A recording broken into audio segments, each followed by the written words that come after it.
Bonjour à tous, devant vous c'est Djoua Nasser. Je suis venu encore dans cette journée vous parler d'un autre sujet qui m'a fort intéressé, du fait de voir que les hommes aujourd'hui sont tellement effrayés. Alors je me suis dit que je puisse aujourd'hui parler d'un petit sujet, que la peur, c'est juste de l'invention mentale. Pourquoi est-ce que je parle de ça? Parce que la peur a vraiment détruit l'humanité du fait que, bon, on n'arrive pas à comprendre pourquoi les hommes se développent des idées dans la tête. Tu peux même avoir, par peur, pensé négativement de quelqu'un. Et là, tu le blâmes, tu les juges sans l'avoir compris ou sans l'avoir cultivé, ou bien sans avoir cultivé l'idée selon laquelle cette personne a fait telle chose. Là, il y a maintenant une phrase qui revient toujours. Qui t'a dit que ce que tu penses était la vérité? Parce que, analytiquement, il faut regarder le fond. Parce que si votre conscience ne vous dit pas que ce que vous vous dites à vous-même est vrai, alors vous aurez peur. Pourquoi?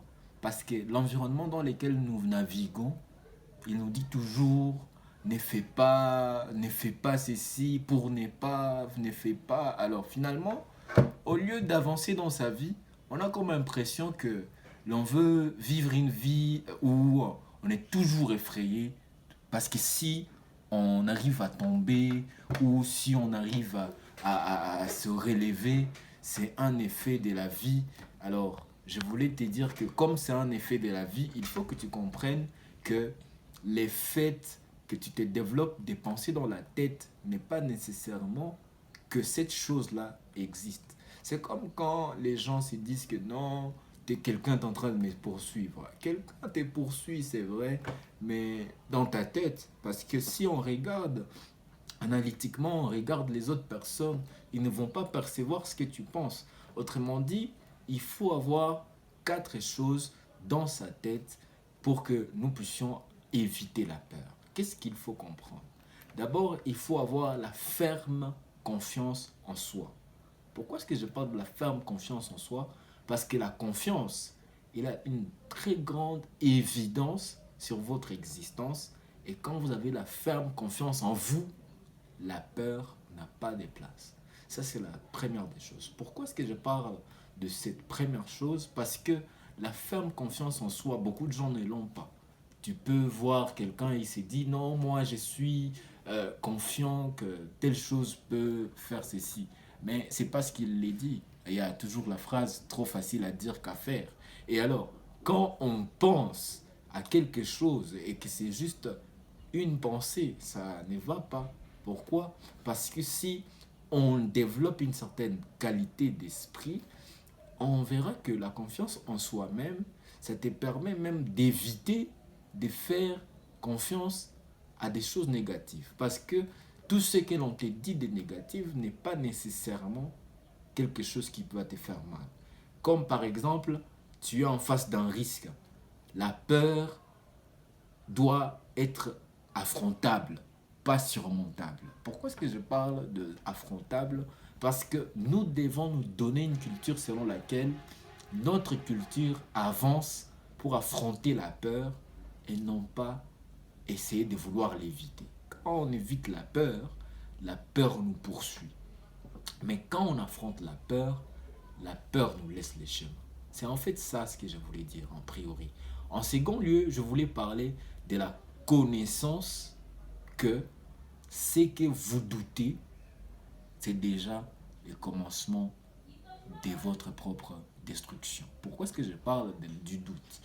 Et alors, quand je parle du doute, le doute, c'est la chose la plus destructive de la vie. Quand vous voyez les gens qui se détruisent, qui se font du mal, c'est parce qu'ils ont un jour douté. Non, attendez.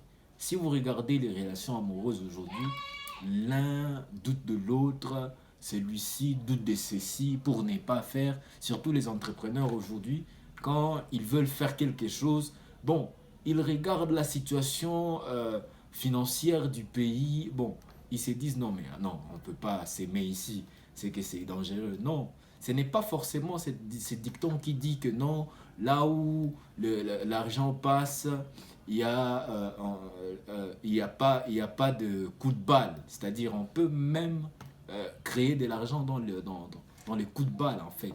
Même là où il y a la guerre, on peut même créer de l'argent. Là où il y a les déserts, on peut produire un oasis. C'est en fait de quoi je parle. Pourquoi? Voilà pourquoi si tu as la perception telle que si les gens pensent de cette façon et que toi tu as une certaine autre façon de penser, ça peut te permettre d'évoluer. D'où il y a la troisième chose dont je voulais parler, ça s'appelle la voix, qui est différente de la peur.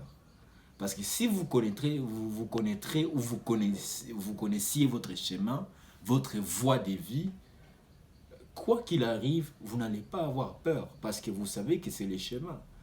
J'aime beaucoup plus les pensées chrétiennes qui disent que bon, les chemins, on ne peut pas l'éviter. C'est-à-dire, si nous croyons que Christ est le chemin, il n'y a pas d'autre moyen pour aller au paradis, mon ami. Mais moi, je voulais dire d'une autre manière ces mêmes choses en disant que il n'y a pas d'autre moyen pour passer et aller vers son bonheur que de passer par certaines choses qui nous arrivent. Et il faut savoir l'accepter. Et je voulais parler une chose que si nous acceptons notre propre difficulté, alors nous pouvons facilement nous développer. Alors, ça c'était la première partie pour ces sujets. Et la deuxième partie pourrait se développer de telle sorte que, a priori, je voulais parler de comment affronter ou chasser la peur. La première des choses, il faut se conscientiser que tout ce que l'on fait est pour soi un bonheur. Pourquoi est-ce que je parle du bonheur? Parce qu'en réalité, la douleur, l'échec, les risques, tout ce qui nous arrive des négatifs sont quelque part positifs. Parce que ça nous apprend à ne pas nous comporter d'une certaine manière. Et c'est pourquoi nous devons chasser la peur de cette façon. Ça veut dire tout simplement que si il existe quelque chose qui nous arrive devant nous, nous avons le devoir de les transformer. C'est comme quand tu regardes le désert, tu as le devoir de les transformer en oasis. De la même façon que si nous voulons traverser une situation quelconque, nous pouvons aussi le transformer en oasis. Ce n'est pas que nous puissions dire que non, c'est difficile.